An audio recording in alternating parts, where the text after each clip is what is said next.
Okay, we are live. Okay, today we're talking about the blockchain space and all that. So yesterday we were able to talk about the internet and how the internet actually transforms society and the different aspects of society that the internet actually transformed. So we saw the way the internet actually changed communication through the email and social networks and the all the processes and all that. And then we saw how the internet actually changed the way we receive education. And then we saw the way the internet is actually working and influencing the way the government is being run and all that. Where people can, with the internet, the people's voice can be heard and all that. And then we also saw how the internet is changing employment. So I gave you the instances of you becoming a freelancer. You have a skill. Maybe you could do design graphics, or it could help with translation work. Maybe you know French or you know any type of language. Or let's say, for example, I need maybe I have a text in English and I want to translate it in a native Nigerian language, maybe Igbo or whatever language. I could contact you and you could do that service for me. And then we saw the way the internet actually changed entertainment, how entertainment is being said from the music to videos. And now you have from the music, you talk about platforms like Spotify, where you can even broadcast your message and stream your songs to people and all that. And then also saw video and how YouTube and all these platforms are changing the internet. And we talk about relationships and the way we receive and take advice and all that. So what we have before us is we're talking about Bitcoin. And then when I want to explain Bitcoin, when I explain Bitcoin, I don't explain Bitcoin from the make money with Bitcoin. No, I don't do that. I'll be explaining psychology, and I'll be explaining technology, and I'll be explaining economics. So before we actually start, I will try to talk about history. So it's really a very bad news for those of us in Nigeria. Here we have a platform like MMN, for example. MMN actually ruined a lot of lives when it brought their pausing scheme. But the unfortunate part of it is that they actually used Bitcoin, which we're talking about. So there are many people who will not go bother to listen and say, no. This thing is a scam. I don't want to hear of it. Well, I think maybe you should hear me out. We'll talk logic, we'll talk economics, we'll talk all this, and maybe you should be able to come to a reasonable conclusion in that. So with MMA using Bitcoin, the question that is asked is this: you have your knife. I grew up in a home. My mother can actually prepare food with knife, right? And this same knife can be used to kill people. So there's an argument that is being said that guns don't kill people, that it is people that actually kill people. And it is true. So when you compare MMN and then Bitcoin, if Bitcoin was not there, MMM could still have propagated or launched their platform. So, but it's very unfortunate that they use Bitcoin, for example. So the argument now comes: supposing there was no Bitcoin, and MMM used the normal fiat currency, your naira or your dollars or whatsoever, or kobo. So the question is: are we going to say we're no more using the naira, we're no more using the dollar because MMM used it? No. So that is one of the stuff of it. And then another thing again is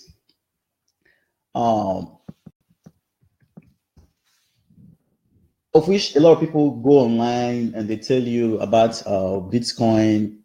They say, hey, listen, if you invested such and such amount of money in Bitcoin, such and such amount of time ago, that you would have made such and such amount of money. I call that, in psychology, it's called the hindsight effect. So the hindsight effect is it's an art where a person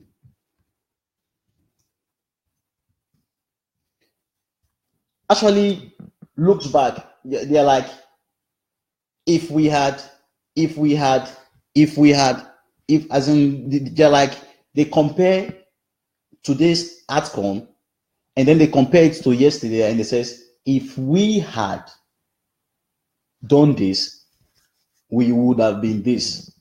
Well, there is nothing you can do about yesterday. It's all gone. Maybe it was brought to you a few years ago and you were like, well, it is calm and all that. Maybe it is the way the people actually told you and presented the fact before you, and you did not really see it to be something that is worthwhile. So that is one of the stuff. Let's talk about what is before. So what is Bitcoin per se? So you've seen the evolution of money. So when we talk about the evolution of money, our fathers produced goods, for example, whether it's food, agricultural, clothing, or whatsoever. And then there was this need. So let's take, for example, my father. Let's take, for example, that my father existed in the early days when there were no paper currency. So maybe he was producing, or he can produce crops, and now he needs clothing. Now there is another person who is producing or who can produce clothes and all that. So, and this person needs food, right? So what would they do? They brought the system of what they call trade by barter. So they says, okay, you need food and you have clothes. I'm going to give you the food. I need clothes. So let's do some swapping. This is food and then this is clothes. Take this food and then give me clothes. But there were some deficiencies with the system, like theft, there was an inaccurate way of actually measuring value and all that.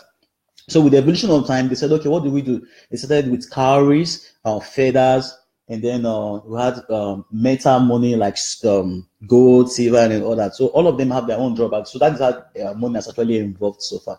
Then you have the paper currency, and you talk about institutions like the bank and all that. So let's go back to maybe the last 100 years with the advent of the bank and how the bank was actually working. So before the internet is, let's say, less than 30 years old. So before the internet came, there was the bank were actually operating. So how were they operating? So supposing there is a fellow, they will have, supposing this is Mr. A and this is Mr. B, wants to send money from A bank to B's bank. So what is required?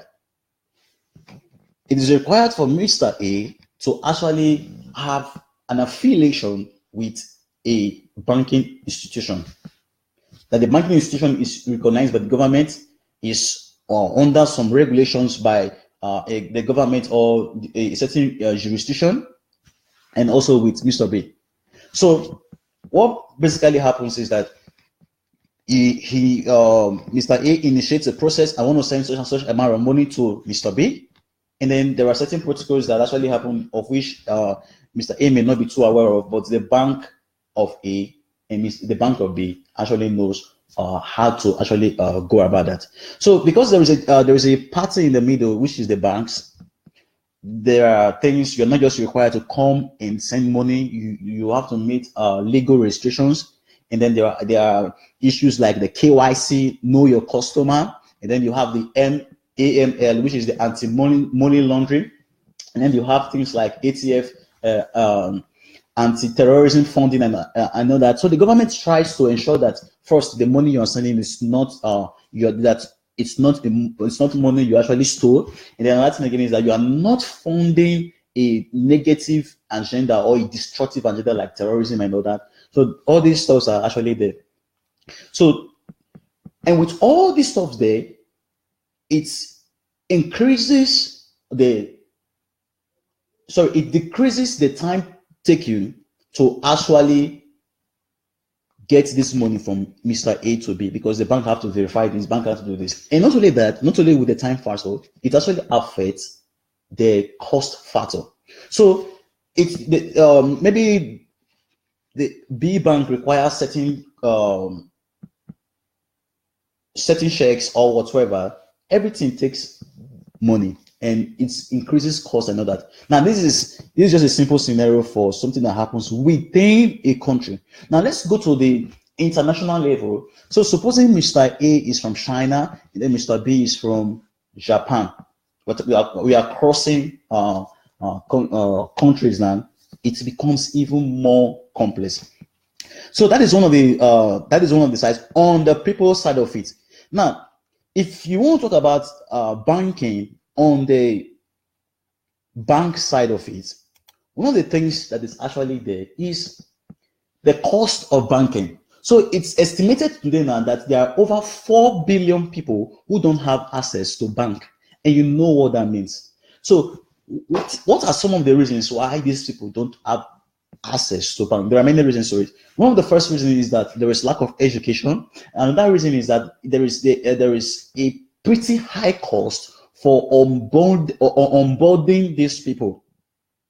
And then there are many other issues. And now, with these people not having access to banking facilities, there are many services they are being denied of. If you don't have access to bank services, there is no way that you can be granted loans.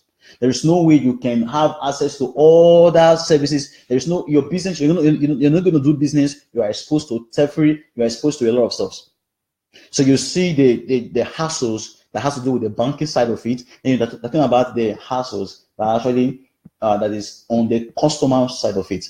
So then another issue again is the issues of the government. So there are individuals most times who are actually not very, very comfortable with the way the government is actually operating and all that. So what actually happened? There were people who said, well, the internet is here. If we can send a message just like the email from one part of the world to another part of the world, then why can't we send money like a message? So how do you send an SMS? If you want to send an SMS from James to Peter, what is required? All that is required is just the phone number of James, and it sends the message. So people say, okay, why can't we just send money like that, and at a lower cost, and with privacy, and without the banks? So they thought of it. Some guys tried it, and it failed. And I know that until there was a breakthrough in 2008, there was a guy who sent an encrypted email. So what is an encrypted email? An encrypted email is that you don't know anything about anything. So when we say something is encrypted, you don't know anything about that stuff. So he sent an encrypted email, and he announced to the world and said, listen, we are solving this problem. We're going to send money from person to person, and we will not need the banks. But there was something the person did. The person did not reveal his identity. And that is one of the things that have actually raised a lot of questions in the media about Bitcoin. So the media actually painted Bitcoin in a negative light, and we saw some countries of the world actually slamming Bitcoin with a lot of depressive and destructive regulations. There are many arguments as to why the person did not reveal his identity, considering the success of this technology today. There are many reasons. I think maybe he knows why. Maybe he's afraid of arrest or that, because he brought something that was actually challenging the institutions. Okay, moving on. So it's 10 years now since this amazing technology actually came. Money is being sent and all that. But there were some recent things that actually happened. The government of Poland recently came out, and they paid someone who is very popular on the internet to actually make videos to speak evil against Bitcoin. Now, this is where the drama actually comes in now. So the government tried through the media, and they were not able. So what actually happened? They took someone who is popular to actually slam this. So these are some of the stories that have actually surrounded Bitcoin and all that. So you might be saying, hey, Prosper, you've been saying a lot of things. So tell us what exactly is Bitcoin. Now, when we talk about Bitcoin,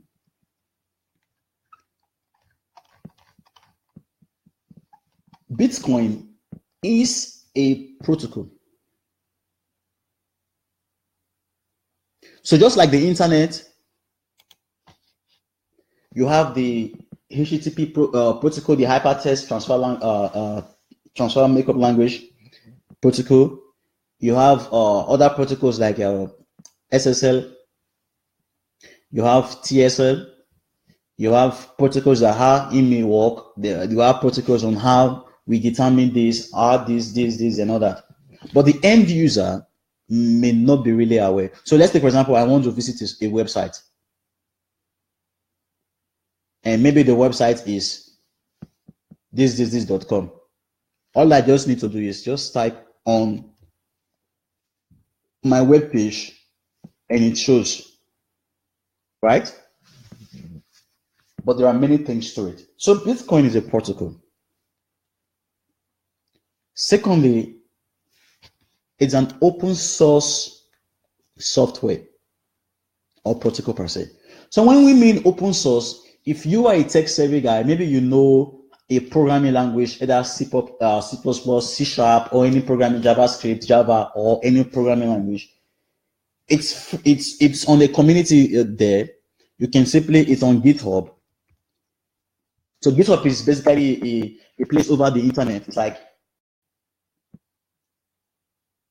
how will I put it? It's like an office on the internet where people can collaborate and be working on projects together. So you can simply go on GitHub, you sign up, and then the code is there, open source code, and you can start working on Bitcoin. You can build your own stocks on Bitcoin. And then the third thing again is that Bitcoin is a currency. Yeah. Bitcoin is a currency. Now you want to talk about some of the attributes, some of the things that actually makes Bitcoin a currency and all that. So there are many sides of it. There are people who says Bitcoin is an investment side of is an investment that you can actually put your money in and make money. If you say that, you are correct. There are people who also argue that Bitcoin is not an investment; it's actually money. Well, if you say that, you are actually correct. So from the original vision, the paper that this guy released in 2008 actually talked about Bitcoin as an electronic way of sending money. So this is the white paper, 9 pages. If you go to the white paper, it says a peer-to-peer electronic cash system and gives the details on how they will be able to send money from person to person without the need of a bank. And they tried it out, it worked. And then with time, and it's 10 years now, it's actually gone from lips and then bounce and all that. So, but today I want to talk about Bitcoin as a currency. So we'll talk about Bitcoin as a currency, Bitcoin as an investment, Bitcoin as a protocol, and all that. So let's talk about Bitcoin as a currency. So we want to talk now and say, okay, what actually makes something to be a currency? First, if anything is to become a currency, what is a currency? A currency is that which we accept, which we can actually accept for transactions. So if we say we are accepting a book for a transaction, okay, we agree. Then we want to ask ourselves, okay, what are the attributes that makes a book a currency? So there are many parameters the economics could actually bring up and say, okay, this and this will actually make something to become a currency. So there are many attributes. One of the attributes is that it has to be durable, which is called durability. it's not supposed to be something like you put, let's say for example, yam or fruit or whatsoever, you put it somewhere. If you say yam is money, is it durable? After 5 years, can I keep that yam somewhere and it's still going to be yam? So it has to be durable.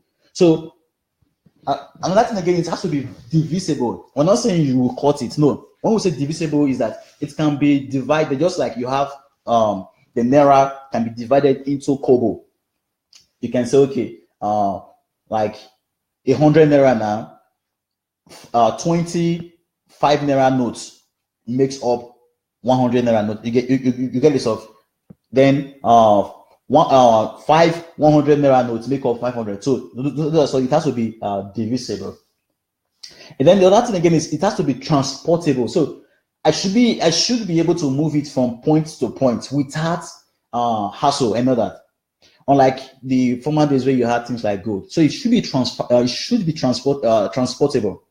or you can say transferable and all that.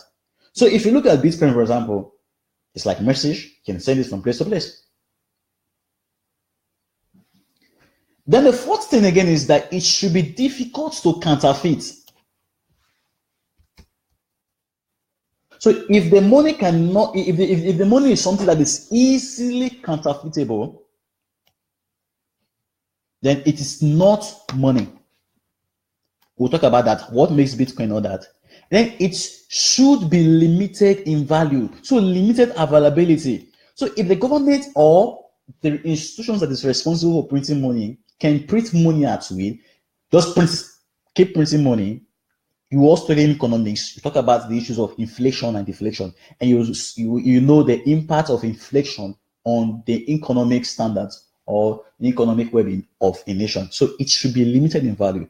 Why? Because if you learn supply and demand, if the supply is too much, then what actually happens? The price is going to fall. But if the demand is there, and then the supply is limited, what actually happens? The price increases.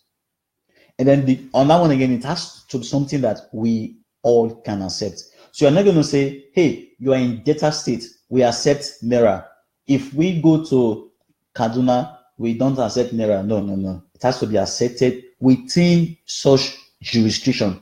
So if we're saying this is Nigeria, what are we accepting? We'll say, okay, we're accepting Naira. Okay, this is the United States, what are we accepting? We're accepting the dollar. Everybody in that location or jurisdiction should be able to accept that. And then another thing again is consistency. So by consistency, we are saying that the Naira in Kaduna, so the $100 notes, let's say in California, let's come back to Nigeria now. The 100 Naira notes in Kaduna should be the same 100 Naira notes in Abuja. So the 100 Naira notes that is in the hand of my mom should be the same 100 Naira notes in the hand of my sister. And every person that can actually have 100 Naira notes, possess 100 Naira notes and all that. So let's bring that and compare Bitcoin, for example. So what is Bitcoin? Bitcoin is a digital currency. Digital currency. Yeah. So why I brought the issue of the internet yesterday, we talk about the internet and everything going to the internet. So from the internet, you now have things like we are sending a message from person to person using the post office. We call it mail. So when the internet came, we brought electronic. So we said email, right? And then the list goes, there was commerce, buying and selling. Then the internet came, we had e-commerce. This. So Bitcoin is digital money, it's durable. So if you keep 100 Bitcoin in your account, it's going to be there. It's not going to get spoiled, and it's not going to get rotten, or it's not going to get decayed, or this and that. There is nothing like half-life of this. Bitcoin is not a radioactive material. It's divisible. So just like you have the Naira is divisible, you have things like Kobo, Bitcoin is divisible. So the founder of Bitcoin has a name. He said his name is Satoshi Nakamoto. So he said his name is Satoshi Nakamoto. So we have 100 million Satoshi making one Bitcoin. So it's divisible on that. So it satisfies the explanation for money. And then it's transportable or transferable. So you can move it from place to place if you meet certain rules and all that. And it is difficult to counterfeit. It is impossible to counterfeit. We'll talk about how it's actually impossible to actually counterfeit. And then it's limited in value. So in the world, when the person actually created Bitcoin, he actually brought just a limited one. He says we are only having 21 million Bitcoin. So one of the stuff they actually talk about is when we are creating money, we're not supposed to be putting money at will. Let's say, for example, you have a business, and the business is AAA Ventures, and we are dealing with BBBBB this. Money is not supposed to be coming in from investors every time. No. If we're putting 100,000 naira into the business, yeah, that 100,000 naira should give us results. That 100,000 naira should be used carefully to pay workers, to do this, to do this, to do that, marketing and all that. But if we keep putting 100,000 naira every time, this is going to be very, very bad. So it has to be limited in value. Then it has to be acceptable. So the issues of if Bitcoin is actually acceptable, it's an issue of debate. So there are countries that have friendly regulations towards Bitcoin, like South Korea, Japan, the United States of America, and some other countries. Then there are some other countries that are slamming their doors on Bitcoin, but they are saying we are not accepting Bitcoin due to economic reasons, due to privacy. We'll talk about that later. And then we're not accepting Bitcoin, but we're accepting the technology. Then it has to be consistent, which is one of the things that Bitcoin actually holds. Okay, let's talk about the Silk Road incident. Now, one of the things I actually discover most times, there's something called the technology adoption curve. So the technology adoption curve is a curve that tells us how new things actually come about and how they are actually adopted. So there is a book called the Innovation Dilemma that talks about how different companies either adjusted to the change in times or faded away. Now, one of the things you have to know that it is not the strongest of species that actually survive, but it is the ones that are able to adapt quickly that can actually survive. So it's very unfortunate, just like I introduced with MMM, there were certain persons who said, wow, this is Bitcoin. We can use Bitcoin to actually send money from person to person. And then we can be selling drugs. We can be selling things that the government says we should not sell. So there is a part of the web on the internet which is called the dark web. So the dark web is a part of the web that you can't access with just a normal browser. So you will need what they call a Tor browser. So a Tor browser is a browser that is not just an ordinary browser, but it's a highly encrypted browser. And it's very, very private. And there are things you can't access, things like, if you want to access things like Facebook, don't go to Tor browser. If you want to access things that the government, like if you want to be selling cocaine, go there. So they said, okay, let's take this up to the dark web. Let's from our own website. So they launched Silk Road. Then they were selling drugs and all that, and they were using Bitcoin to perpetrate the act. And there was no way the government could actually go after these guys. Why? So we'll talk about the banks and all that, and you'll see how it's actually worked. But they were finally caught, and the guy was actually arrested. But government said, wow, this thing is good. but just that it is being used for the wrong reasons. So guns don't kill people. It is people that actually kill people. So there was something that actually happened. There was a man, his name is called Lazzo. In 2010, he bought 2 pizza, as you can see from the screen, 2 pizza for 10,000 Bitcoin. So I want you to do some thinking now. Let's say Bitcoin today is $10,000. Then he bought 2 pizza for $10,000. So if you calculate after 8 years, if he had kept those Bitcoin, that is $100 million. And I know many people are going to convert it in Naira. So there are 2 arguments to this. First, is he a foolish man? Second argument is, why did they do that? Now, there are many people who will slam that man and say he's a very, very foolish man. How could he have done that? And all that. And that was why I told you that there are people who could be arguing that Bitcoin is an investment. You buy Bitcoin and then it's going to increase. You will make 100 times your money and you will be a millionaire. Well, there are the many sides of it. So even as we talk about money and all that, if we want to argue something from the economic side of the economic standpoint of it, listen. In Nigeria, for example, I know of times where there are petrol stations who we have fuel. They buy the fuel against a rainy day. You know what I mean? So they are buying this fuel and they will have this fuel, and they don't sell to people. When you go there to buy fuel, they tell you, no, we don't have fuel to sell. Why are they doing that?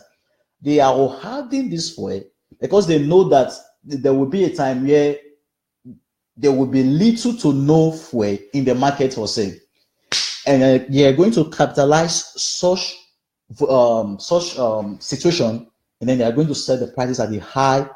They're going to sell the fuel at a high price so that they can make huge gains. And there are many sides of it. Now let's think of this. Supposing in a community or in a